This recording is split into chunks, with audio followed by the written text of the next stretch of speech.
ಕನಿಷ್ಠ ತೊಗರಿಗೆ ಸಂಬಂಧಪಟ್ಟಂಗೆ KMF ಮಾದರಿ ಹಾಲು ಉತ್ಪಾದಕರ ಸಹಕಾರ ಸಂಘ ಯಾವ ರೀತಿ ನಡೆಸ್ತಾರೆ, ಹಾಲು ರೈತರಿಗೆ ರೈತರ ಮೂಲಕ ಹಾಲನ್ನು ಸೇಕರಣೆ ಮಾಡಿ ಅದರ ಉಪೋತ್ಪನ್ನಗಳನ್ನು ಮಾಡಿ ಮಾರಾಟ ಮಾಡ್ತಕ್ಕಂಥ ರೀತಿ KMF ಮಾದರಿಯನ್ನು ತೊಗರಿ ಖರೀದಿ ಕೇಂದ್ರಗಳನ್ನು ತೆರೀಬೇಕು, ಅದರ ಬಗ್ಗೆ ಚರ್ಚೆ ಮಾಡಬೇಕು ಅಂತಕ್ಕಂಥ ಮಾತನ್ನು ಇದನ್ನು ನಾವು ಒತ್ತಾಯ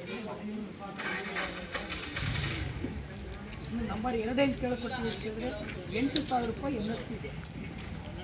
MSP ಇರ್ತಕ್ಕಂಥದ್ರಲ್ಲಿ ನಾವು ತೊಗರಿ ನಾವೇನು ಕೇಳಿಕೊಡ್ತೀವಿ ಅಂತಂದರೆ ಡಾಕ್ಟರ್ MS ಸ್ವಾಮಿನಾಥನ್ ಆಯೋಗದ ವರದಿಯ ಶಿಫಾರಸಿನ ಪ್ರಕಾರ C2+50% ಮಿನಿಮಮ್ ಸಪೋರ್ಟ್ ಪ್ರೈಸನ್ನು ಅವರು ಕೊಡಬೇಕು ಅಂತಕ್ಕಂಥ ಮಾತನ್ನು ಅದನ್ನು ಸೆಂಟ್ರಲ್ ಗೌರ್ಮೆಂಟ್ ಮಾಡಬೇಕು. ಇದನ್ನು ಸ್ಟೇಟ್ ಗೌರ್ಮೆಂಟ್ನವ್ರು ಅವ್ರಿಗೆ ಪ್ರಪೋಸಲನ್ನು ನಾಳೆ ಚಳಿಗಾಲದ ಅಧಿವೇಶನದಲ್ಲಿ ಚರ್ಚೆ ನಡೆಸಿ ಸರ್ಕಾರಕ್ಕೆ ಪತ್ರ ಬರೀಬೇಕು ಅಂತಕ್ಕಂಥ ಮಾತನ್ನು ಹೇಳಬೇಕು. ಇನ್ನು ನಾವು 1 ಕ್ವಿಂಟಲ್ ತೊಗರಿಗೆ 8,000 ರೂಪಾಯಿಗೆ MSP ಇದೆಯೋ ಅದಕ್ಕೆ ಸಂಬಂಧಪಟ್ಟಂಗೆ ಯಾವ ದೇಶದ ಪ್ರಧಾನಮಂತ್ರಿಗಳ ಹಣಕಾಸಿನ ಸಲಹೆಗಾರ ಹೇಳಿದರು 1 ಕ್ವಿಂಟಲ್ ತೊಗರಿಗೆ 1,000 ರೂಪಾಯಿ ಪ್ರೋತ್ಸಾಹವನ್ನು ಕೊಡೋಕ್ಕೆ ಅವಕಾಶ ಇದೆ ಅಂತಕ್ಕಂಥ ಮಾತು.